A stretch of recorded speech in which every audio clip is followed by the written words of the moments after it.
मेरे पीछे बोलिए। यदा सत्वे प्रवृद्धे तु यदा सत्वे प्रवद्धेतु प्रलयं याति देहभृत् प्रलयं याति देहभृत् तदोत्तमविदां लोकान् तदुत्तमविदां लोकान् अमलान् प्रतिपद्यते। अमलान् प्रतिपद्यते। तो इन 14 और 15 श्लोकों में व्याख्या होगी कि कौन व्यक्ति जब किस गुणों के अंतर्गत होकर मरता है तो उसे क्या गति प्राप्त होती है। सभी लोग वहीं नहीं चले जाते हैं और वहीं क्लियर नहीं किया जाता है कि वहां कहाँ। तो जो व्यक्ति जैसे कर्म करेगा उस प्रकार से गुणों से प्रभावित होगा, उस अनुसार उसको अगला गंतव्य स्थान प्राप्त होगा। ये समझ में आ रहा है? ऐसा नहीं कि कुछ भी कोई व्यक्ति करेगा उसे सब कुछ वहीं प्राप्त हो जाएगा। ओह सॉरी, इनको भी जोड़ लीजिए इसमें, इसके माध्यम से प्रभु जी कॉल कर रहे हैं, उठा लीजिए और माइक जोड़ना पड़ेगा ऊपर से। वो जानते हैं, अपना कर्तव्य कीजिए। ठीक है, तो हम लोग इस श्लोक को देख रहे हैं। इसमें वो बोल रहे हैं भगवान, यदा मतलब जब, सत्वे प्रवृद्धेतु प्रलयम याति देहभृत। देहभृत मतलब देह को पालन करने वाला जीव, देहधारी जब शरीर छोड़ रहा है, प्रलय मतलब जब शरीर त्याग रहा है, याति, याति मतलब जाता है। तो जब वह शरीर त्याग रहा है उस समय अगर उसके अस्तित्व में, चित्त में सतोगुण की वृद्धि बनी रहती है तो तद उस समय उत्तम विदाम लोकान, उत्तम विदाम मतलब जो ब्रह्मलोक इत्यादि हैं, जनलोक इत्यादि, वहां उन लोगों को प्राप्त करेगा। अमलान प्रतिपद्यते, अमलान मतलब उन ग्रहों में रजोगुण और तमगुण का नहीं होता है, नहीं कह सकते, लेकिन एकदम मिनिमम मान के चले, क्योंकि इस जगत में ऐसा कोई स्थान नहीं है जहां पे शुद्ध पूरी तरह सत्व हो या शुद्ध रजोगुण हो या शुद्ध तमोगुण हो। तो लेकिन एकदम न्यूनतम मात्रा में, प्राय नहीं है। इसको आप अनुभव कर सकते हैं, मतलब मैंने अनुभव किया था इंडोनेशिया में। जैसे वहां पे बहुत लंबा जाम लगा, तो यहाँ पे जाम लगने पे क्या होगा, लोग गाली देंगे, बाल नोचेंगे, ऐसे करेंगे, हॉर्न बजाएंगे, लेकिन ना कोई ना हॉर्न बजा रहा है ना गुस्सा हो रहा है, सब हंस रहे हैं, मुस्कुरा रहे हैं, शांति से वेट कर रहे हैं जाम खुलने का। तो यह है सत्वगुण का लक्षण है। चीखने से, बाल नोचने से, लड़ाई झगड़ा करने से, गाली देने से क्या जाम खुल जाता है? बढ़ेगा या मतलब, लेकिन एंजाइटी बढ़ेगी। तो ये सब रजोगुण का प्रभाव है। लेकिन सत्वगुणी व्यक्ति शांति से बैठा है, चलो खुलेगा तो खुलेगा। हम चकित थे इस प्रकार से। यहां तक कि अब मैं ज्यादा इंडोनेशिया का वर्णन नहीं करना चाहता, ऑब्जर्वेशन है कि व्यक्ति जो है हॉर्न भी नहीं मारता। अगर हॉर्न बहुत मारेगा तो लोग आश्चर्यचकित हो जाएंगे, हॉर्न क्यों मार रहा है। और यहाँ पे आप जानते हैं भारत में ब्रेक और हॉर्न के बिना चल नहीं सकती गाड़ी। समझ रहे हैं ना मेरी बात? तो यहाँ देख रहे हैं कि लोग प्राय भारत में अब रजोगुणी होते जा रहे हैं, क्योंकि पूरा पूरा वातावरण इस प्रकार से झगड़ा करते हैं। बहुत बहुत अच्छी बात है। मैंने वहां पे देखा था कल्चर की, भक्त लोग वो तो डिवोटी हैं, लेकिन ये कल्चर सभी में था कि प्रसाद मान लीजिए बुफे में बट रहा है तो सब लोग थोड़ा थोड़ा खाएंगे, ताकि वो सोचते हैं कि जो आगे वाला व्यक्ति उसे भी तो खाने को मिले। और यहाँ क्या होता है, आगे वाला, पीछे वाला छोड़ दीजिए, आगे वाला भी ना खाए, पहले मैं खाऊंगा। अहम पूर्वम न त्वम, पहले मैं, तुम नहीं। ये सब असुरी मानसिकता है, ये सब रजोगुणी व्यवहार है। तो कह रहे, हम बात कर रहे थे कि ऐसे लोग, ऐसे देश इस जगत में भी हैं जहां लोग सत्वगुणी होते हैं, और इस कारण से उनका स्वभाव बहुत मीठा होता है, मृदु स्वभाव का होता है। तो इससे कहीं अधिक आप कल्पना भी नहीं कर सकते, ऐसे लोग हैं जहां पे रजोगुण तमोगुण का लेश मात्र भी नहीं, बहुत ही कम मात्रा में है। अभी भी कह सकते हैं कि वो है ही नहीं। ठीक है, तो जो लोग चित्त में सत्व गुण बढ़ा रहता है वो ऐसे स्थान को प्राप्त होते हैं, उच्चतर लोगों को प्राप्त होते हैं। तो ये सब क्यों हम सीख रहे हैं? कम से कम व्यक्ति इतना तो सोचे कि मुझे तमोगुण रजोगुण से बचना है और मुझे सत्वगुण का अनुशीलन करना है। ये नहीं है कि मैं एक अन उत्तरदायी जीवन बिताऊंगा और मुझे कुछ नहीं होगा। एक बहुत बड़ा इल्यूजन हमारे संग होता है। तो हम जिस प्रकार से जीवन जी रहे हैं, कोई यहाँ पे तपस्या कर रहा है, सत्वगुण की वृद्धि कर रहा है, तो मरते समय भी उसके हृदय में सत्वगुण की वृद्धि रहेगी, उसी के अनुसार उसको उच्चतर लोक प्राप्त होंगे। इसमें समझना होगा कि जितना सत्वगुण बढ़ गया है उतनी मात्रा में उस तरह का लोक उसको प्राप्त होगा, उतनी उच्चतर गति तक वो जा पाएगा। समझ रहे हैं? ठीक है, वहां भक्ति कर पाएगा, करते ही हैं जन लोग, तप लोग के लोग तो भक्ति करते ही। अब जानते हैं भगवान में ध्यान करते हैं, बृहद भागवतमृत में लिखा है, मोस्टली तपस्या में लगे रहते हैं, भगवान के ध्यान में लगे रहते हैं। और इसको क्रम मुक्ति भी हम कहते हैं, भगवान के उच्चतर लोकों में जाता है ब्रह्मलोक में जाता है, भगवान की भक्ति करता है, फिर भगवान के धाम चला जाता है। मोस्टली तो ऐसा ही होता है। जब कोई सतोगुण में मरता है तो उसे महर्षियों के विशुद्ध उच्चतर लोकों की प्राप्ति होती है। ठीक है, स्पष्ट है। गीता भूषण टीका, मृत्यु काल में किसी एक विशेष गुण की विवृद्धि के फल विशेष को 2 श्लोकों में कहा जा रहा है। मतलब मरते समय जो गुण चित्त में भरा हुआ है, बढ़ा हुआ है, उसके अनुसार क्या गति प्राप्त होती है। जब देह भृत अर्थात जीव, भृत का मतलब होता है भरण करने वाला, जब तक आत्मा शरीर में है तभी तक शरीर का पालन होता है। आत्मा अगर शरीर चली जाती है तो कितने भी वस्तुएं इसमें रखी जाएं, शरीर सड़ता है, खराब हो जाता है। ये समझते हैं बात को। तो इसलिए देहव्रत मतलब देहधारी जीव को, जो देह को धारण किया हुआ है, अर्थात जीव सत्व प्रवृद्ध अवस्था में शरीर त्यागता है। सत्व प्रवृद्ध मतलब सत्व जब बढ़ा हुआ है, ऐसी अवस्था में अगर शरीर त्यागता है तो वह हिरण्यगर्भ मतलब ब्रह्मा जी आदि के उपासकों के द्वारा प्राप्त किए जाने वाले दिव्य भोगों को प्राप्त करने वाले, प्रदान करने वाले लोगों को प्राप्त होता है। और वहां के भोग इस तरह के नहीं होते स्वर्ग भोग, मतलब स्त्री संग इत्यादि वाले भोग नहीं है। उन भोगों की हम कल्पना नहीं कर सकते। जो सुख तपलोक में मिलता है या ब्रह्मलोक में मिलता है, उसकी कल्पना नहीं होती। एक बात भागवत में कही गई है कि वहां केवल वही दुख है जब वो हम लोग को देखते हैं। जब हम लोग को देखते हैं या स्वर्ग लोक के लोगों को देखते हैं कि लोग कहाँ कीड़े जैसे जीवन जी रहे हैं और तुच्छ भोगों के लिए वह लालायित हैं, हम लोग कितने सुखी हैं, ये बात है। समझ रहे हैं? इस प्रकार से वो देखते हैं, अन्यथा कोई उनका दुख है नहीं। वास्तविक प्राय दुख कोई है नहीं। ये हमने पहले समझ लेना होगा कि जो सत्वगुण है वह सुख देने वाला होता है, ज्ञान देने वाला होता है। तो क्योंकि वहां पे सत्वगुण बहुत बढ़ा रहता है तो वो प्राय सुखी रहते हैं, दुख का बिल्कुल लेश मात्र भी होता नहीं है। मतलब प्राय प्रैक्टिकली कह सकते हैं कि दुख नहीं है उनके पास। ठीक है। ब्रह्मलोक में सब लोग ब्रह्मा जी नहीं होते हैं। ब्रह्मा जी तो मुख्य वहां के व्यक्ति हैं, उसके बाद उनके अनुगत्य में रहते हैं। जैसे कि हमने सुना था कि नारद जी उपब्रहण नाम के गंधर्व हैं, सुनेंगे अभी उसमें। तो ब्रह्मलोक में कुछ गा रहे थे और भगवान की कीर्ति ना गा करके कुछ सिनेमा सॉन्ग गा दिए थे। प्रभात बोलते हैं सिनेमा सॉन्ग गा दिए थे, कुछ लौकिक गीत गा दिए थे या कुछ तो ऐसा मिस्टेक हुआ था। तो फिर उनको शाप दिया गया था, तो फिर नीचे दासी पुत्र के रूप में गिरते हैं यहाँ पे, फिर नारद बनते हैं ऐसे करके। ठीक है। सारे ब्रह्मा जी नहीं होते, ब्रह्मा जी तो एक ही होते हैं। ये कैसा प्रश्न है आपका? ये प्रश्न कहाँ से आ गया? ब्रह्मा जी तो ब्रह्मांड में एक ही होते हैं। ब्रह्मलोक तो ब्रह्मांड में एक ही है ना, उसमें एक ही ब्रह्मा जी हैं। जो रजोगुण और तमोगुण के मल से हीन होता है, अमलान मतलब उस ग्रह में, उस लोक में, तपलोक जनलोक इत्यादि में रजोगुण तमोगुण प्राय नहीं होता है और सतोगुण की ही आधिक्य होता है। आधिक्य मतलब अधिकता। एक बार प्रवचन में एक डिवोटी बोल रहे थे, इसके ब्याज से। हमने कहा ब्याज क्या होता है? ब्याज मतलब तो इंटरेस्ट होता है। पूरा प्रवचन मुझे समझ ही नहीं आया। वो इसके ब्याज से एक्चुअली वो ब्याज बोल रहे थे और ब्याज का मतलब होता है बहाना। तो उसका अर्थ ही समझ में नहीं आया। तो पूरा प्रवचन में मैं कंफ्यूज रहा कि ये ब्याज का मतलब क्या हुआ, मतलब इसके बहाने से। तो इसलिए अर्थ समझ लेना चाहिए। आधिक्य का मतलब है अधिकता बहुत है। तात्पर्य, सतगुणी व्यक्ति ब्रह्मलोक या जनलोक जैसे उच्च लोगों को प्राप्त करता है और यहाँ दैवी सुख भोगता है। एक बात हम लोग सोचेंगे कि अरे भाई, इतनी उच्च अवस्था कैसे प्राप्त की जा सकती है? लेकिन ध्यान दीजिए किसकी बात कर रहे हैं। ये मनुष्य लोक में हम जो कार्य कर रहे हैं उसी के द्वारा हम योग्य बन सकते हैं कि ब्रह्मलोक पहुंचे, और उसी के द्वारा हम योग्य बन सकते हैं कि वैकुंठ चले जाएं। इसीलिए मानव जीवन को इतना दुर्लभ बोला गया है और इसीलिए बोला गया कि इसे भगवान की भक्ति में लगाना चाहिए। बार बार हम इस बात को सुनते हैं लेकिन समझ में नहीं आती बात कि कितनी बड़ी अवस्था को प्राप्त कर सकते हैं। इस जगत में हम कितना भी बड़े बन जाएं, लेकिन एक बहुत बड़ी दिक्कत क्या है कि हमको टॉयलेट जाना पड़ेगा, है कि नहीं? वो भी रोज और शायद 2 टाइम। कितना भी इस जगत में मनुष्य लोक में व्यक्ति महान बन जाए, लेकिन देवताओं को भी टॉयलेट नहीं जाना पड़ता। आपको पता होगा ये बात? नहीं पता है बात? देवता लोग टॉयलेट नहीं जाते। नहीं कह रहा है कंपलसरी नहीं है या जाते ही नहीं है। नहीं, जो वो ग्रहण करते हैं वो उनके शरीर में अब्जॉर्ब हो जाता है। जैसे यहाँ पे भी पेड़ थोड़ा टॉयलेट जाते हैं, जो ग्रहण करते हैं वही शरीर में लग जाता है।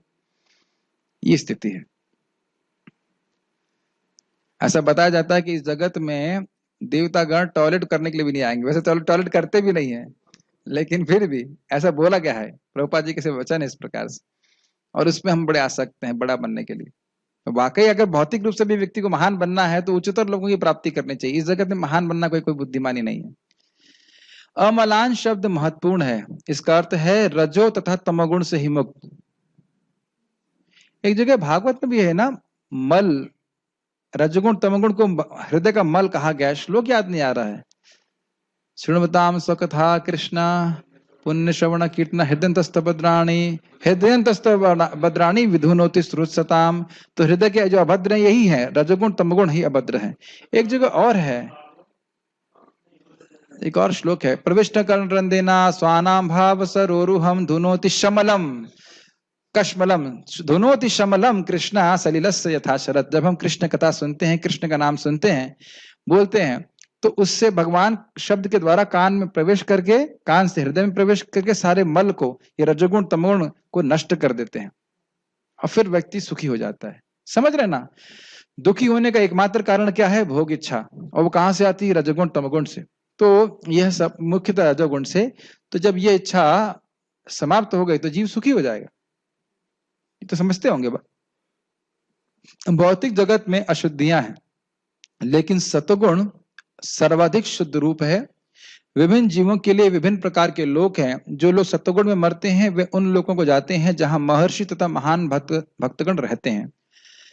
इसमें एक छोटी सी टीका यह है कि देखिए, आप जानते हो कि, या नहीं भी जानते हैं, पूरे ब्रह्मांड को 14 भुवन में डिवाइड किया गया है, 14 प्लैनेटरी सिस्टम। सबसे ऊपर वाला ब्रह्मलोक है और सबसे नीचे वाला है रसातल। तो रसातल या तलातल, पाताल, कोई भी एक नाम मुझे याद नहीं आ रहा, पाताल, सबसे नीचे में शायद पाताल कहा जाता है, जो भी कारण है। तो जैसे जैसे ऊपर जाते जाते हैं वैसे वैसे सत्वगुण की वृद्धि होती जाती है। उसी प्रकार से जो सुख है वह सूक्ष्म होता जाता है और अच्छा होता चला जाता है। और जैसे जैसे नीचे जाएंगे वैसे वैसे भोग जो हैं बड़े ग्रॉस हो जाते हैं, स्थूल होते चले जाते हैं।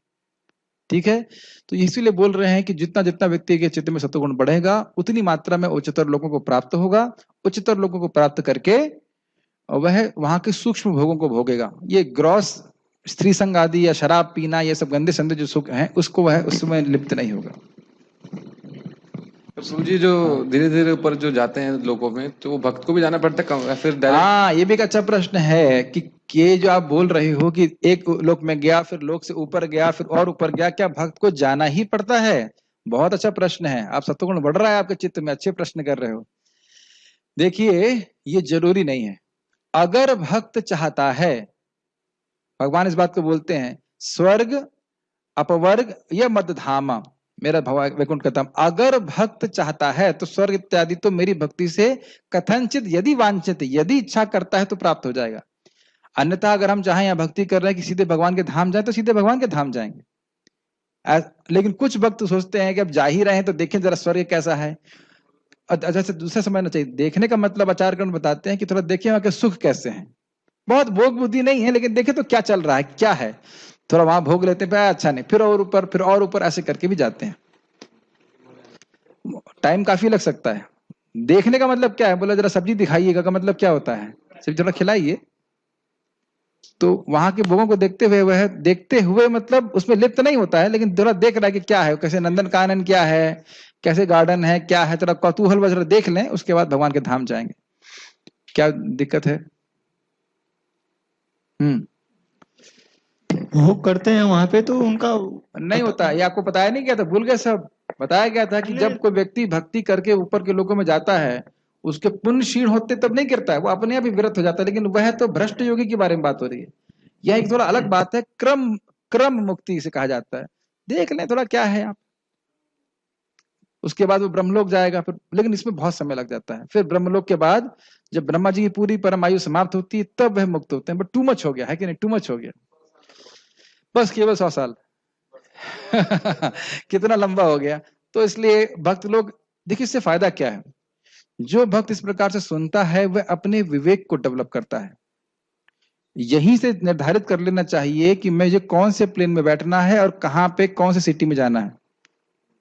ठीक है, ये एक एयरपोर्ट की तरह है हमारा मानव जीवन। और समझ लेना चाहिए कि कौन से देश में क्या क्या है। तो ये समझते हुए कि ऊपर से लोग यानी ब्रह्मलोक से लेकर नीचे तक कहीं पे भी वास्तविक सुख नहीं है, भक्त को क्या सोचता है कि मुझे अमेरिका जाना है, यही सोचता है ना? नहीं, ये समझते हुए कि जगत में कहीं कोई सुख नहीं है, इसलिए मुझे भगवान के धाम जाना है। तो भक्ति क्यों कर रहा हूं? अगर सीधे सीधे बात करें प्रैक्टिकल लेवल में, भगवान के धाम जाऊं, हमेशा उनके पास रहूं। और सीधे और अगर रिफाइंड शब्दों में कहें कि भगवान की शुद्ध भक्ति प्राप्त, तो शुद्ध भक्त हो जाओगे तो अपने आप ही भगवान के धाम चले जाओगे। तो एक ही बात है, ज्यादा अंतर नहीं है मतलब। तो इसलिए भगवान के धाम जाकर के उनकी नित्य सेवा में लगने के लिए ही व्यक्ति को भजन भक्ति करनी चाहिए। तो फिर से क्रम में फंसने का जरूरत नहीं है, सीधे चले जाएंगे। क्योंकि भगवान ब्रह्मा जी स्वयं बोल रहे हैं पूरे भूमन बहवोपि योगिनस तदर्पितेहा निज कर्म लब्धया कथोपनीतया, ऐसे करके श्लोक है। कहते हैं पहले बहुत सारे योगियों ने अपने कर्मों को आपको समर्पित करके और आपकी कथा को सुनकर आपके चरणों में शुद्ध भक्ति को प्राप्त किया और इस तरह से आपके चरण कमलों की प्राप्ति करी। मतलब ब्रह्मा जी ने अपने आंखों के सामने देखा है कि बहुत सारे लोग भगवान के धाम गए हैं। ध्रुव महाराज गए हैं कि नहीं? अजामिल गया कि नहीं? प्रहलाद महाराज गए कि नहीं? सब लोग को देख रहे हैं। पृथु महाराज को देख रहे हैं। तो कौन देख रहा है? ब्रह्मा जी देख रहे हैं ना। तो इसका मतलब ये नहीं कि ब्रह्मा जी की आयु पूर्ण होने पे ही हम भगवान के धाम जाएंगे। हम भक्ति करें, प्रभुपाद जी से बोल रहे हैं 16 माला का जप करो, 4 नियम का पालन करो, भगवान के धाम चले जाओगे। विश्वास के लिए एक और बात बताना चाहता हूं, मैंने पहले भी बताया था। एक व्यक्ति थे, आप जानते हो, रशिया के डिवोटी, और उनको जेल में डाल दिया गया था। उन्होंने माला करना नहीं छोड़ा, यहां तक कि उनकी पीठ तोड़ दी गई थी एक व्यक्ति की, फिर भी माला करना छोड़ा नहीं। पता नहीं फिर क्या हुआ, जिस व्यक्ति ने उनकी पीठ तोड़ी थी वो पूरा परिवार सहित ही खत्म हो गया था, ट्रक के नीचे के सब खत्म हो गए। और उनकी मृत्यु के बारे में बता रहे हैं कि जब उनका मृत्यु के समय जेल में उनकी मृत्यु हुई, उन्होंने पूरा पद्मासन ऐसे करके लगाया, पता नहीं कैसे लगा लिया, पीटूटी पीठ में, और ऐसे बस बैठे रहे, मुस्कुराते रहे, मुस्कुराते रहे, मुस्कुराते छोड़ दिए शरीर। स्वाभाविक है वैकुंठ के दूत दिख रहे होंगे। प्रभुपाद जी के आश्रित जो भक्त हैं वो बड़ी आसानी से भगवान के धाम चले जाएंगे। इसीलिए मैं सभी भक्तों के पीछे लगा रहता हूं कि कृपया 16 माला जरूर कर लीजिए। ये प्रभुपाद जी ने जो लिख दिया है, बोल दिया है, ये अक्षरश सत्य है, अक्षरश सत्य है, एकदम अक्षरश सत्य है। भगवान अपने भक्त की बात कभी नहीं टालते हैं। भगवान का नाम तो शक्तिशाली है ही। प्रभुपाद जी बड़ा स्पष्ट बोलते हैं, दीक्षा के बाद हरि नाम जप कर रहा है कोई भक्त, अगर वैष्णव का अपराध ना करे तो भगवान का धाम एकदम रास्ता बिल्कुल क्लियर है, एकदम रास्ता क्लियर है, एकदम पकड़ के बैठी है। माया बस यही बोलती रहती है, अरे तुमको सिद्धि मिलेगी, क्या कर रहे हो, ये कांस्टेंट प्रीचिंग करती रहती है। इसलिए बार बार सुनना है। श्रील प्रभुपाद ने जो बोला है वो 100% करेक्ट है। आप बस करके देखिए, फिर मर के देखिए। लेकिन बहुत सारे लोग तो कर ही नहीं रहे, ये प्रॉब्लम है। होगा कि नहीं होगा, होगा कि नहीं होगा, सोचते रहोगे तो फिर कैसे काम चलेगा। 16 परम पूज्य जयप्रदा का महाराज विनोद में अच्छा बोलते, कहते हैं भाई देखो, जो 16 माला कर रहा है, 4 नियमों का पालन कर रहा है, वो भगवान के धाम जाएगा, इसकी गारंटी मैं दे रहा हूं। लेकिन जो ये कह रहा है कि आप यह करके नहीं जाओगे, उसके बारे में मैं कुछ नहीं कह सकता, क्योंकि आप फिर श्रील प्रभुपाद की बात पे संदेह कर रहे हैं। प्रहलाद महाराज की तो इच्छा मात्र से बिना भजन के ही भगवान ने भगवान के धाम भेज दिया। कौन सी मुश्किल बात है, समझिए आप। हम वैसे भी हम लोग इतने हल्के उठा के जाने में क्या दिक्कत है, बगल के अग्रभाग के तस्वीर हिस्सा, कोई दिक्कत नहीं है। हमको लगता है हमारा उद्धार बहुत मुश्किल है, बिल्कुल मुश्किल नहीं। तो अब मेरे आपके प्रश्न का उत्तर दे रहा हूं, बस दांत से पकड़ लेना इस बात को। 16 माला का जप पहला चीज, और उसी की शक्ति से हम 4 नियमों का पालन कर पाएंगे, अपनी शक्ति से नहीं कर पाएंगे। तो यह 2 चीज हम करें, नाम अपराधों से बचें, निश्चित रूप से भगवान के धाम की प्राप्ति होगी। ठीक है, कहेंगे प्रभु स्वरूप सिद्धि कैसे प्राप्त होगी? इसके संबंध में शिवराम महाराज ने एक पुस्तक लिखी है, सिंपल फॉर द सिंपल। और प्रभुपाद की शिष्या थी जिनको 1 साल पहले अपना स्वरूप सब मालूम चल गया। क्या वो यशोदा मैया की हैं, कि क्या उनका आध्यात्मिक जगत में स्वरूप है, कितनी बड़ी हैं, कितनी छोटी हैं, कितना सेवा करती हैं, क्या करती हैं, कृष्ण कैसे दिखते हैं, सब कुछ रिवील हो गया। और इस बात को हम केवल भावुकता में नहीं कह रहे हैं, चैतन्य भागवत में लिखा हुआ है, महाप्रभु कहते हैं कि श्रीवास तुम्हारे दासों के दासों का कोटि गुना दासों का दास भी मुझे प्राणों से प्रिय है। ये एग्जैक्ट लिखते हैं महाप्रभु। तुम्हारे गांव का कुत्ता भी मुझे प्रिय है, महाप्रभु ऐसा स्वयं बोलते हैं। तो एक महान भक्त के आश्रित सेवकों को ये बहुत बड़ी तपस्या करने की जरूरत नहीं है। तपस्या बस यही है कि उनके आश्रित रहकर वो सेवा करें। ये बात समझ में आ रही कि नहीं आ रही? तो इसलिए बहुत चिंता नहीं करना चाहिए, बस ये है कि हमें भगवान की भक्ति करनी है, कम से कम 16 माला जप करें, भक्तों का अपराध नहीं करें, भक्तों को सुखी करने का प्रयास करें, 4 नियमों का पालन करने का प्रयास करें और इस जीवन कृष्ण को देने का प्रयास करें। फिर देखिए कृष्ण क्या करते हैं। और अभी कौन सा नुकसान दे रहे हैं जरा बताइए, अभी कौन सा कष्ट दे रहे हैं कोई कष्ट? तो इसलिए मैं खाली बोल रहा हूं कि ज्यादा इसमें चक्कर में नहीं फंसना चाहिए और ये भी सोचना नहीं चाहिए कि मैं ब्रह्मलोक जाऊं, यहां जाऊं, वहां जाऊं। नहीं, मुझे सीधे भगवान के धाम की प्राप्ति करनी है। इतना विवेक भी नहीं है क्या विजय? इतना विवेक तो होना चाहिए ना। यस प्रभु। और ये बताएं क्या बात है, ये भावुकता नहीं है। जैसे जैसे हम जप करते जाते हैं, हृदय हमारा शुद्ध होता है, भगवत गीता पढ़ते हैं, ये सब बातें सहज श्रद्धा के रूप में प्रस्तुत हो जाती हैं हृदय में। ऐसा नहीं कि आप उसको इंटेलेक्चुअली समझ सकते हो, और ऐसा भी नहीं कि हम लोग भावुकता में बात बोल रहे हैं। समझ नहीं, भावुकता नहीं है, ये सहज शास्त्रीय श्रद्धा है जो हृदय में अवतरित हो जाती है कि मुझे भगवान की मैं भक्ति कर रहा हूं, कृष्ण जरूर मुझे अपने स्वीकारेंगे, अपने धाम लेके जाएंगे। हाँ कुछ कह रहे? प्रभु जी, हम सब जितने भी जीव हैं, माइक थोड़ा पास में जितने भी जीव हैं, हाँ, सब का गोलोक में स्वरूप सिद्ध है कि वो क्या बनेंगे। कल जितने भी जीव हैं, हाँ, सबको ये कंफर्म है कि गोलोक में क्या बनने वाले। जैसे माता जी को पता लग गया कि वो, हाँ, तो आप जानते ही हो कि हमारा जो भगवान से संबंध है वह तो शाश्वत है, वो खाली श्रवण कीर्तन के प्रोसेस के द्वारा प्रकट हो जाता है, इसमें तो कोई डाउट नहीं। तो मतलब ऐसे कैसे हो सकता है? ऐसे कैसे हो सकता है मतलब ऐसा है, मतलब ऐसे कैसे है? ऐसा है, ऐसा कैसे है? नहीं ऐसा है, कभी वहां तो गए नहीं, उससे कोई मतलब नहीं, ऐसा है। नित्य सिद्ध कृष्ण प्रेम साध कबू न है। वन ऐसा कैसे है? वन वन कैसा है? अभी प्रश्न किए कभी? टू टू कैसा है? ये है ऐसा। हर जीव का भगवान कृष्ण से एक नित्य संबंध है। कैसे है मतलब नहीं है। अब कहें कृष्ण भगवान क्यों है, अब बताइए, मेरे प्रश्न का उत्तर दीजिए। अरे ऐसे कैसे है? आपको उत्तर है ऐसे कैसे का मतलब क्या है? आपको स्वीकार करना नित्य दास होते तो वहीं पर होते ना। वो बात नहीं है, हम ये नहीं बोल रहे कि कहाँ होते, हम बात ये कर रहे हैं कि भगवान के नित्य संबंध भगवान से जो है जीव का, वही है साधना भक्ति का मतलब क्या होता है? कृति साध्येत भवे साध्या भावा सा साधना विदा नित्य सिद्धस्य भावस्य प्राकट्यम इति साध्यता। साधना भक्ति ये है कि जब अपनी इंद्रियों से हम भगवान की सेवा करते हैं, किस उद्देश्य से? जो हमारा नित्य सिद्ध भाव है उसको प्रकट करने के लिए। ऐसा नहीं कि भाव आरोपित किया जाएगा। जैसे बहुत अच्छा बात बोली गई थी, एक बीज है, मान लीजिए करेले का बीज है, तो यदि मैं कहूं कि करेले के बीज में करेले का पौधा है, आप मानेंगे? बिल्कुल मानेंगे, सही बात है। लेकिन धूप और पानी जब आप बाहर से देंगे तो जो बीज, जो पेड़ है वह बीज से ही प्रकट हो जाएगा। मानते हो बात? ऐसा तो नहीं कि करेले के बीज में आप कुछ दे करके उसमें से आम का पेड़ निकाल लेंगे, कोई तरीका है?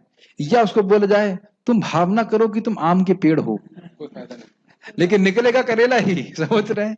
तो कहने का अर्थ ये है कि हमें कोई बता नहीं सकता तुम ये हो, तुम पीकॉक हो और तुम कू कू कू कू करो, ये तुम्हारी यह सिद्धि का मंत्र है। ये सब नहीं है, ये सब जालसाजी है, कोई ऐसा बोलता है तो। और बहुत बार लोग धोखेबाज लोग के शरण में चले जाते हैं कि उन बाबा ने बोल दिया मेरा स्वरूप ये है और मैं इस प्रकार से स्वरूप को सोच करके स्वरूप सिद्ध हो जाऊंगा। ऐसा नहीं होता है।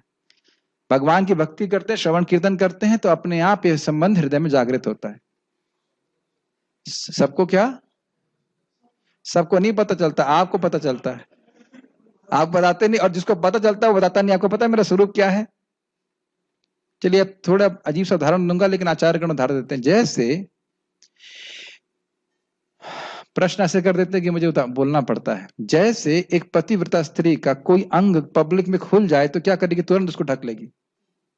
उसी प्रकार से उसका जो स्वरूप है या रूप है अपने पति के लिए होता है। इसी प्रकार से जो शुद्ध भक्त होते हैं वे अपने प्रेम को जगत में गाते नहीं है। आपको पता है मेरा स्वरूप क्या है? मैं मंजरी हूं, ऐसे नहीं बोलते वो। या मैं मेढक हूं आध्यात्मिक जगत में, ऐसा तो कोई भी नहीं बोलेगा, है कि नहीं? या मैं ये, मैं वो हूं। जो भगवान के प्रति इसका प्रेम होता है वो गाता नहीं है कि मैं भगवान से प्रेम करता हूं, अपितु ये स्वभाव होता है कि जिसके हृदय में प्रेम होता है उसको तो यह अनुभव होता है कि मेरे हृदय में तो प्रेम की गंध भी नहीं है। ये प्रेम का स्वभाव है। तो हमें मालूम चल जाता है कि हम भक्ति में प्रगति कर रहे हैं, लेकिन दूसरे लोग को मालूम चल जाएगा, लेकिन आपका स्वरूप क्या है आप नहीं बता सकता है। और बताते भी नहीं, जो गंभीर भक्त हैं वो कभी नहीं बताते। और एक्चुअली जिसको स्वरूप सिद्ध होता है वो बताता भी नहीं है कभी इस तरह से। प्रभुपाद से पूछा गया था तो प्रभुपाद बोले बताऊंगा तो तुम बेहोश हो जाओगे, इसलिए प्रभुपाद बताए नहीं तो हम लोग चालू कर देते, आपको पता है मेरा स्वरूप क्या है, ऐसा करके चालू कर देते। खैर बात उधर उधर चली जा रही है। बात हम ये कर रहे हैं कि हम लोग इसी जन्म में भगवान की भक्ति करके भगवान के धाम जा सकते हैं। ये सत्वगुण वाले लोकों में पहुंचने की हम प्रयास ना करें, ये बुद्धिमानी है। ठीक है, आगे पढ़ते हैं। रजसी प्रलयम गत्वा कर्म संगीषु जायते कर्म संगेषु जायते तथा प्रलीनस्तमसि मूढ़योनिषु जायते मूढ़योनिषु जायते। रजसी प्रलयम गत्वा, जो व्यक्ति रजोगुण में शरीर त्यागता है, कर्म संगीषु जायते, वह उन लोगों के यहाँ जन्म लेता है जो कर्म करने में बहुत मतलब उत्साहित है, मानवों के बीच में जन्म लेता है इस प्रकार से। तथा प्रलीनस तमसी, जो व्यक्ति तमगुण में प्रलीन होता है, मरता है, वह मूढ़ योनिषु जायते, यानी कि मूर्ख योनि में जन्म लेता है, जानवरों की या पशु की, डिपेंडिंग कि कितना उसका तमगुण बढ़ा है। जब कोई रजोगुण में मरता है तो वह सकाम कर्मियों के बीच जन्म ग्रहण करता है, और जब कोई तमगुण में मरता है तो वह पशु योनि में जन्म धारण करता है। गीता भूषण टीका। इससे पहले कि मैं बोलूं प्रभुपाद की बात, वो फिर से कहना चाहूंगा कि लोगों को पता नहीं है कि अगर वो कल सुबह उठेंगे तो सुअर बन सकते हैं, या पशु पक्षी बन सकते हैं, या और कुछ बन सकते हैं। या जो लोग कुत्ता टहला रहे हैं उनको ये पता नहीं कि कुत्ते में आसक्त हो गए तो अब कुत्ता ही बनना पड़ेगा। और कभी कभी लोग बोलते भी ऐसे हैं, इसमें दिक्कत क्या है, इसमें ये तमगुण है उनका कि वो कहते हैं इसमें दिक्कत क्या है। तब ऐसे लोगों को क्या समझाएंगे? अब ऐसे लोगों की तो गति फिर अब कुत्ता बनने की ही है।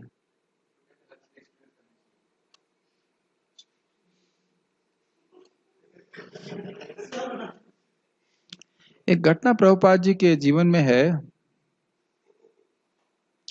प्रभुपाद जी की एक जगह थे और एक पिल्ला बार बार उनके चरणों के पास आ रहा था, और उनके शिष्य उनको हटा रहे थे। बार बार प्रभुपाद के चरण में आ रहा था, उसको हटा रहे थे, वो बार बार प्रभुपाद के चरण में आ रहा था। फिर प्रभुपाद ने कहा, इसे मत हटाओ, ये मेरा पतित शिष्य है। लेकिन आप जानते हैं घबराने की जरूरत नहीं है, क्योंकि अगर मूढ़ योनि में कहीं भक्त चला गया फिर भी उसके भक्ति के संस्कार नष्ट नहीं होते, इसलिए घबराने की जरूरत नहीं है। लेकिन फिर भी ऐसा कार्य नहीं करना चाहिए कि कुत्ता बिल्ली बन जाए। गीता भूषण टीका। रजोगुण प्रवृत्त होते ही शरीर त्यागने पर व्यक्ति उन मनुष्यों में जन्म लेता है जो कामी कर्मों को करने के प्रति आसक्त होते हैं। कर्म कामी कर्म, काम्य कर्म होना चाहिए। काम्य कर्म का मतलब समझ ही रहे हैं, काम्य कर्म का अर्थ है शास्त्र विहित वे कर्म जो वैकल्पिक होते हैं और जिनका अनुष्ठान पुत्र और धन आदि की प्राप्ति के लिए किया जाता है। इसका मतलब क्या है भाई? देखिए, हर व्यक्ति पुत्र नहीं चाहता और हर व्यक्ति धन नहीं चाहता, लेकिन यदि तुम पुत्र चाहते हो, यदि तुम धन चाहते हो, तो इन कर्मों को करोगे तो तुमको पुत्र और धन प्राप्त हो जाएगा। इसे कहते हैं काम्य कर्म, अर्थात कामना से प्रेरित होकर के किए जाने वाले कर्म। ये नित्य कर्म नहीं है जो वेदों में बताए गए हैं। ऐसा नहीं इसको रोज करना है। यदि तुम्हें पुत्र चाहिए, यदि तुम्हें धन चाहिए, यदि कोई विशेष कामना है तो ये अनुष्ठान करो, इसे काम्य कर्म कहते हैं। नहीं समझ में आ रहा? जगत में बोलते हैं ना कि भाई लड़के की नौकरी चाहिए तो वहां धागा बांध दो जाकर के, या कुछ देवता की पूजा कर दो, तो यह सब काम्य कर्म में आ जाता है। ये बात समझ रहे हैं? तो ऐसे लोगों के बीच में कौन व्यक्ति जन्म लेता है? जो रजोगुण में जन्म मरता है, उसी प्रकार के लोगों के बीच में जन्म लेता है। और ऐसे लोगों से घिरा रहता है तो यही काम करता है, कभी यहाँ धागा बांधेगा, कभी वहां धागा बांधेगा, कभी ये करेगा, कभी वो करेगा, ऐसा करके। या ऐसे प्रार्थना करेगा, मैया मुरादें पूरी कर दो, हलवा बांटूंगी, यही बात होती। ऐसे ऐसे ऐसे भजन होगा उसका, और कोई भजन नहीं होगा।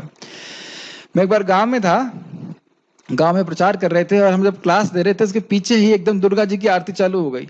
आरती गा रहे थे, मैं सुन रहा था आरती, तो हम प्रवचन तो कर नहीं सकते थे। बाद में जब आरती निपट गई तो मैंने उनसे पूछा कि भाई इस आरती में कहीं लिखा है कि दुर्गा जी की पूजा करेंगे और हम मुक्त हो जाएंगे? कहते नहीं, इसमें तो लिखा नहीं। हमने कहा यही जो है अंतर है। इस जगत में आप कितने भी महान बन जाओ, दुर्गा जी आपको मुक्त नहीं कर सकती। तपंति तापय पतंति पर्वताद यजंति यागै वदंति वादय विना हरिम नैव मृतिम सरंती। श्री स्वामी कहते हैं कि कितनी भी तुम जो है तपस्या कर लो, कितना भी तुम पर्वतों से कूद जाओ, फोड़ लो सर अपना, कितने भी यज्ञ कर लो और कितने ही वाद विवाद कर लो, लेकिन विना हरिम नैव श्रुतिम तरंती, बिना भगवान हरि की शरण लिए व्यक्ति मुक्त नहीं हो सकता। अब लोग मुक्त होना ही नहीं चाहते हैं, तो काम कर्म में लगे हुए हैं और रजोगुण की प्रवृत्ति के द्वारा ऐसे प्रवृत्त होते हैं। आप देख भी सकते हो कि जब इस प्रकार से व्यक्ति मरता है तो ऐसे लोगों का संग करेगा, और फिर उसमें और रजोगुण बढ़ेगा तो फिर क्या होगा, ऐसे ही लोगों का संग करेगा, और फिर क्या होगा, फिर ऐसे जन्म मिलेगा तो प्रैक्टिकली फंसा ही रहेगा। इसीलिए जब तक भगवान के भक्तों का संग उसे प्राप्त नहीं है, उसी प्रकार से जन्म बार बार लेता रहेगा। बड़ा डेंजरस चीज है ये, इसीलिए भक्तों को प्रचार करना चाहिए। तमोगुण के प्रवृत्त होने पर मरने पर व्यक्ति पशु आदि के रूप में मूढ़ योनिषु में जन्म लेता है। मूढ़ योनिषु मतलब मूढ़ योनि में। मूढ़ मतलब जिन्हें कोई ज्ञान नहीं है, जैसे कि जानवरों को आहार निद्रा भय में तुमसे अधिक कुछ जानकारी नहीं है, उन्हें धर्म के बारे में कुछ नहीं समझा सकते। वो ये नहीं समझ सकते, अरे भाई समझो कि तुम शरीर नहीं हो, क्या तुम अपनी नाक हो? गाय क्या बोलेगी? क्या तुम अपनी कान हो? यही कर सकती, और कुछ नहीं समझ सकती। इसी बात को कुलशेखर महाराज कहते हैं, वक्तुम समर्थो पिना वक्त कश्चिद अहो जनानाम व्यसनाभिमुख्यम। हम लोग हरे कृष्णा कृष्णा कृष्णा हरे हरे, हरे राम राम राम हरे हरे बोल सकते हैं, लेकिन लोग नहीं बोलते हैं। कई बार आप लोगों को बोलिए भाई हरे कृष्ण बोलो, ठीक है बोल देगा, लेकिन हरे कृष्ण नहीं बोलेगा। तो यही पे महाराज कुलशेखर बोल रहे हैं कि नाम उच्चारण करने से जीव मुक्त हो जाता है। जीवा स्पर्शे आ चंडाले सबक उद्धार, जीव को स्पर्श करने मात्र से चंडाल का उद्धार हो जाता है। फिर भी दुर्भाग्य है कि लोग ठीक है भगवान जब चाहेंगे तब हम करेंगे, भगवान तुमको चिट्ठी भेजेंगे भाई तुम लोग समय आ गया है, हरिनाम कर लो।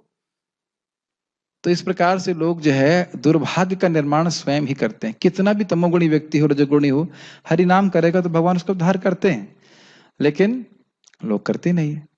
तात्पर्य, यस प्रभु। आपने बताया था कि जो देवी देवता कभी कभी भगवान की तरफ भी उन्मुख करते हैं। हाँ, कभी कभी करते हैं, जैसे शिव जी और दुर्गा जी। अगर कोई व्यक्ति निष्काम भाव से इनकी पूजा कर रहा है तो वह अपनी निष्कपट कृपा देते हैं। हाँ, कभी कभी लोग दुर्गा जी शिव जी की पूजा बस स्वभाववश करते हैं, तो फिर दुर्गा जी शिव जी जो है उनको कृपा करके भगवान की तरफ लेके आते हैं। लेकिन अगर सकाम भावना से करते हैं तो फिर वह नहीं लेके आते। ठीक है। तात्पर्य, कुछ लोगों का विचार है कि एक बार मनुष्य जीवन को प्राप्त करके आत्मा कभी नीचे नहीं गिरता, ऐसा लोग सोचते हैं कभी कभी। ये ठीक नहीं है। इस श्लोक के अनुसार यदि कोई तमोगुणी बन जाता है तो वह मृत्यु के बाद पशु योनि को प्राप्त होता है। अद्भुत बात यह है कि जो तमोगुण में है वह इसको समझ नहीं पा रहा है कि जो व्यक्ति मांस खा रहा है, शराब पी रहा है, गलत कार्य कर रहा है, वह किस प्रकार के जीवन को प्राप्त होगा। लेकिन जो धार्मिक पुरुष है वह हमेशा सोचता है कि मैं ये आज ये कार्य कर रहा हूं और शास्त्र ये बोलता है इससे मुझे क्या फल प्राप्त होगा। हमेशा ही शास्त्र सुनने से ही बुद्धि आ जाती है कि जो मैं ये कार्य कर रहा हूं इसका मुझे आगे क्या फल प्राप्त होगा। ये विवेक होना चाहिए।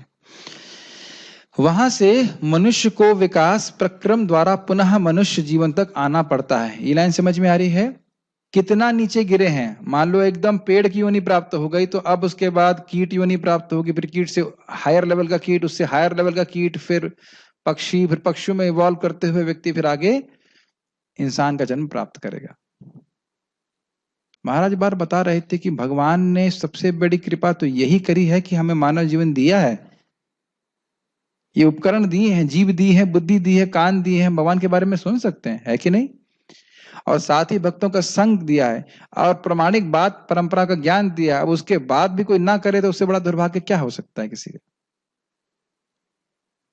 क्या देवी देवता भी भगवान का नाम जप करते हैं? उनको ऐसा सौभाग्य है? यस।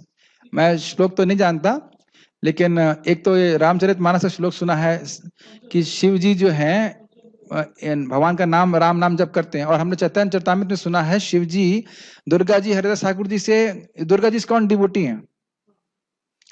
दुर्गा जी ने हरिदास ठाकुर जी से हरे कृष्ण मंत्र में दीक्षा लिया, माया रूप में जब आती हैं, और कहती हैं वो कि मैंने राम नाम की दीक्षा शिव जी से ली थी, अब मैं कृष्ण नाम का आस्वादन करना चाहती हूँ, इसलिए मैं आपकी शरण में हूँ और आप मुझे कृष्ण नाम में दीक्षित कीजिए। तो फिर हरिदास ठाकुर जी ने दुर्गा जी को हरे कृष्ण मंत्र दिया था माया को, तो माया भी इस्कॉन डिवोटी है, एंड वैष्णवी नाम ही है उनका। और आप जानते हैं, देखिए पद्म पुराण में गीता का महात्म्य किसको सुना रहे हैं? शिव जी पार्वती जी को सुना रहे हैं। पार्वती जी को भी गीता क्लास में आने की जरूरत है, लेकिन हम लोग को जरूरत नहीं है। नहीं, पार्वती जी सुना रही हैं और शिव जी गीता बोल रहे हैं, लेकिन हम सोच रहे हैं कि गीता तो बिल्कुल शिशु शास्त्र है, और पार्वती और माता पार्वती और शिव जी तो सबके माता पिता हैं। जब माता पिता सुन रहे हैं तो बच्चे लोग क्यों नहीं सुन रहे? बच्चे लोग माता पिता से बड़े हो गए हैं। तो भगवत गीता इतना बड़े विज्ञान है, समझना चाहिए इसको, ठीक है। तो वो लोग भी जब करते रहते हैं। हमने भागवत में भी सुना है किस प्रकार से शिव जी पार्वती जी को लेकर के ही भागवत का प्रवचन करते ही रहते हैं, ठीक है। अतएव जो लोग मनुष्य जीवन के विषय में सचमुच चिंतित हैं, उन्हें सत्वगुणी बनना चाहिए और अच्छी संगति में रहकर गुणों को लांघकर कृष्ण भावनामृत में स्थित हो जाना चाहिए। एकदम स्पष्ट प्रभुपाद बोल रहे हैं। क्या कह रहे हैं? भक्ति करो, वह किसी भी गुण में हो, रजोगुण में हो, तमोगुण में हो, कैसे भी हो, भक्ति करो, क्रमशः सत्वगुण में आओ, फिर सत्वगुण से शुद्ध सत्व में आकर के भगवान के धाम चले जाओ। सीधी कहानी, केस क्लोज्ड। और मान लो इस जीवन में हम नहीं कर पाए तो कोई बात नहीं, अगला जीवन है। लेकिन ये भावना नहीं रखनी चाहिए कि अब अगला जीवन है, अगला जीवन है ना। जितना हो सके इस जीवन में प्रयास, अब अगर पूरा हो गया तो ठीक, नहीं तो भगवान फिर से मौका देंगे। मेरी बात समझ में आ रही है? शायद समझ में आ रही है। अब इसकी प्रैक्टिकल एप्लीकेशन क्या है? ये नहीं है, देखिए जिस व्यक्ति के हाथ का बना हुआ खाना खाएंगे, अगर वो डिवोटी नहीं है, रजगुण तमगुण से प्रभावित है, तो वह चित्त का दूषण हमारे हृदय में भी आ जाएगा। आजकल लोग जो है बाहर का बना हुआ खाना खाते हैं, या जो बाहर के लोग होते हैं, हो सकता है पान चबा रहे हो या मांस भी खा रहे हो, उनके हाथ का बना हुआ खाना क्या नौकरानी के रूप में बुला लेते हैं और उनके हाथ का बना हुआ खाना खाते हैं और सोचते हैं कुछ फर्क नहीं पड़ता। यही तमोगुण है, समझ रहे हैं? तो बाहर के लोगों का बना हुआ खाना खाना ये बिल्कुल उचित नहीं है। खाना इसलिए खाना होता है हमारा शरीर चल जाए, और सत्वगुणी आहार होना चाहिए कम से कम। वैसे सबसे अच्छा तो है भगवान का प्रसाद होना चाहिए, और उसमें भी ये नहीं कि मिर्च मसाला तेल भटूरा ये सब नहीं, ऐसी चीजें होनी चाहिए जो सत्वगुण में हो। आप तुरंत अनुभव करेंगे सत्वगुणी प्रसाद ग्रहण करने से चित्त चेंज होता है। अब मैं इसकी कहानी सुनाना चाहता हूँ, कहानी बीच में छूट गई थी, भागवत तो सुनानी थी, यहाँ सुनाता हूँ। एक महान भक्त हुए, उनका नाम था यामुनाचार्य, और बचपन में ही उन्हें एक बहुत बड़े राजा के एक बहुत बड़े विद्वान को हरा दिया, और उसके बदले में उनको पूरा राज्य प्राप्त हो गया। सुनी होगी कुछ लोगों ने कहानी, सॉरी आधा राज्य प्राप्त हो गया, ठीक है। और राजा के मरने के बाद पूरा राज्य प्राप्त हो गया, है कि नहीं? जो भी रहा हो।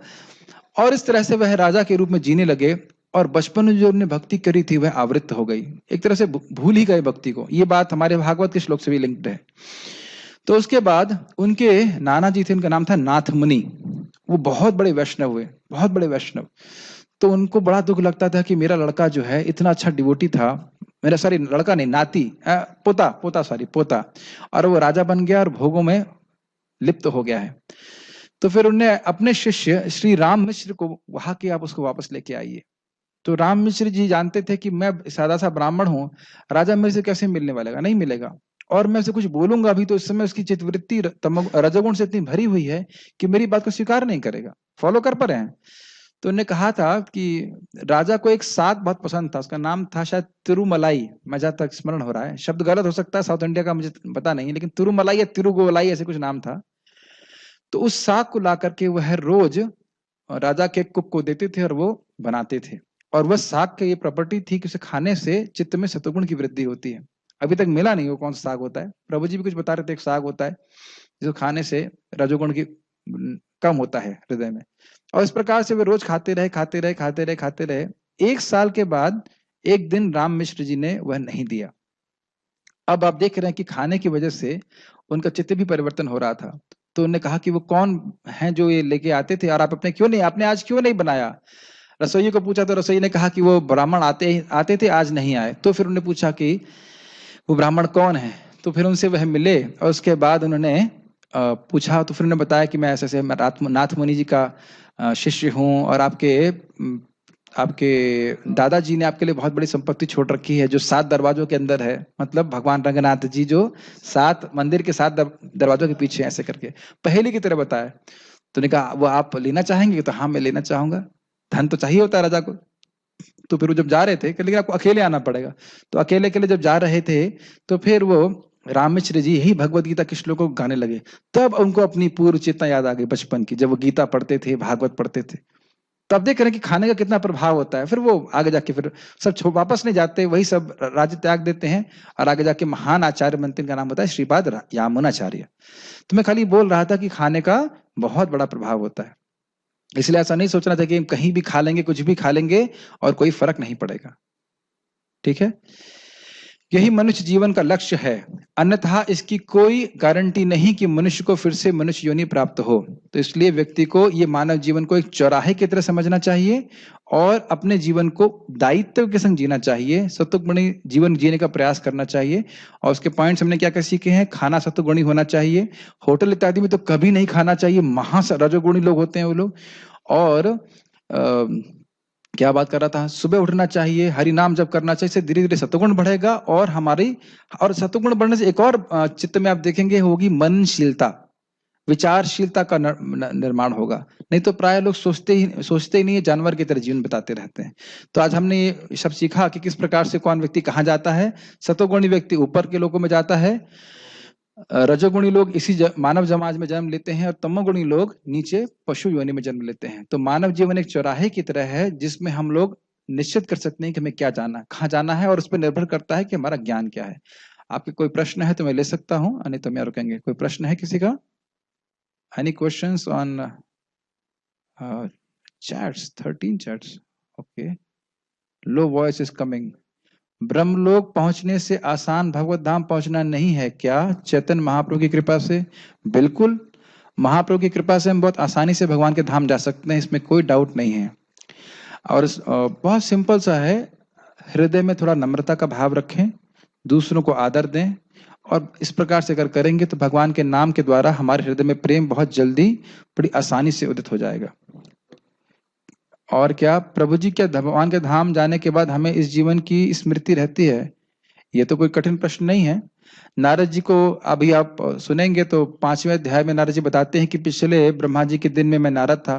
अब दिव्य पुरुष हैं, दिव्य शरीर प्राप्त है और किसी भी जगत पे वो जा सकते हैं, आध्यात्मिक जगत में जा सकते हैं, भौतिक जगत में जा सकते हैं, लेकिन उनको अपने पिछले जन्म की स्मृति याद है, तो इसलिए कोई उसमें तो कोई कठिनाई नहीं रहती है। और कोई प्रश्न है? यस। सतोगुणी व्यक्ति ऊपर जाता है, ऊपर के लोगों में, और रजोगुणी व्यक्ति इसी धरती पे मानव जीवन रहता में है, जन्म लेता है, मानव लोक में। तमोगुणी व्यक्ति नीचे जाता है। यस। तो ये क्या भक्तों पे भी अप्लाई होता है? देखिए, भक्त अगर नीचे जाता भी है तो वह अपराध के कारण होता है। आपने कल सुबह, परसों सुबह सुना था ना, कल सुबह सुना था ना कि भक्त अगर कहीं निम्न योनि में भी गया तो वह कर्मों के अनुसार नहीं, अपराध के कारण होता है। तो इसलिए अपराध करने नहीं चाहिए। प्रयास ये करें कि हम अपराध ना करें, और फिर भी अगर कोई अपराध होता है, नीचे भी जाता है, फिर भी भगवान उसकी रक्षा करते हैं। कितनी बार हम समझा रहे हैं इस बात को कि भगवान के भक्तों का जन्म कर्मानुसार नहीं अपितु इसलिए होता है ताकि भगवान की भक्ति फलीभूत हो जाए, क्योंकि भगवान की भक्ति अमोघ है, उसका अंकुर अमोघ है, वह अंकुर उगे, आगे जाके फूल पत्ती और फल आए, इसलिए भक्त का जन्म होता है। ठीक है ना? और क्या प्रश्न है? रजोगुणी को मनुष्य का जन्म मिलता है या समाज नहीं? समझ नहीं आया। समझने आने का क्या मतलब है? समझने की कोई जरूरत नहीं है, भगवान बोल रहे हैं और उसमें उसको स्वीकार करना चाहिए, क्योंकि मानव समाज रजोगुणी होता ही है। वो बहुत फलाकांक्षी होता है, बहुत भोग प्राप्त करना चाहता है, इसलिए रजोगुणी समाज में उसका जन्म होता है। तो बहुत स्पष्ट है। और उसके बाद क्या प्रश्न है? सतोगुण में है, यदि कोई सतोगुण में है और वो भक्ति नहीं करता है तो वो ऊपर योनि प्राप्त होगा। देखिए, भक्ति का थोड़ा टच तो होना चाहिए, अन्यथा कुछ भी प्राप्त नहीं होता है। ठीक है ना? और कभी भी वह व्यक्ति रजोगुण तमोगुण से दब करके नीचे गिर सकता है। कुछ तो भक्ति होनी चाहिए। भगवान विष्णु की उपासना किए बिना कुछ भी प्राप्त नहीं होता है। लेकिन अब उसमें सूक्ष्म बात यह है कि वे अपने ऊपर के लोग जाने के लिए भक्ति करता है। और कुछ लोग ऐसे भी हो सकते हैं जो केवल देवोपासना करें, देवताओं के पास जाएं, भगवान विष्णु, लेकिन फिर भी समझना होगा, भगवान इस बात को बोलते हैं कि यदि कोई देवताओं की उपासना भी करता है तो उनके द्वारा प्रदत्त फल भी मेरे द्वारा ही आते हैं। तो वैदिक जो तरीका है उसमें भगवान की, देवताओं की पूजा होती है, लेकिन फिर भी उसमें कुछ भगवान विष्णु की पूजा भी होती है, लेकिन मुख्य रूप से नहीं होती। अगर मुख्य रूप से भगवान की पूजा करेगा तो भगवान के धाम चला जाएगा। जैन तपस्वी कहाँ जाते हैं? उनसे पूछिए, मुझे पता नहीं। अरे भाई कौन कहाँ जाता है ये प्रश्न की क्या चिंता है, सीधी सीधी बात है, जो सत्वगुणी है वो ऊपर जाते हैं। लेकिन जो भगवान को निर्विशेष मानते हैं, भगवान को उपहास करते हैं, तो क्या मोघाशा मोघ कर्माणो मोघ ज्ञान विचेतसः राक्षसी मासुरीम चैव प्रकृति मोहिनीम श्रुता। जो ये सब कर रहा है और अगर भगवान को निराकार मानता है, भगवान कृष्ण को का उपहास करता है, तो भगवान कहते हैं कि उसकी मुक्ति की आशा और भगवान के धाम जाने की आशा या स्वर्ग प्राप्ति की आशा निष्फल हो जाती है। तो ऐसे लोग अगर भगवान का कितनी भी तपस्या कर लें, लेकिन अगर भगवान को उपहास करते हैं, तो ऐसे व्यक्ति को सदगति प्राप्त नहीं हो सकती। यह शास्त्र के भगवत गीता के अनुसार हम समझते हैं। ठीक है, तो सभी लोग प्रयास करें, सब लोग सुबह उठिए, भगवान का नाम जप कीजिए, भगवान का प्रसाद खाइए और इस प्रकार से भगवान के धाम जाइए। हरे कृष्णा कृष्णा कृष्णा हरे हरे, हरे राम राम राम हरे हरे। बहुत बहुत धन्यवाद।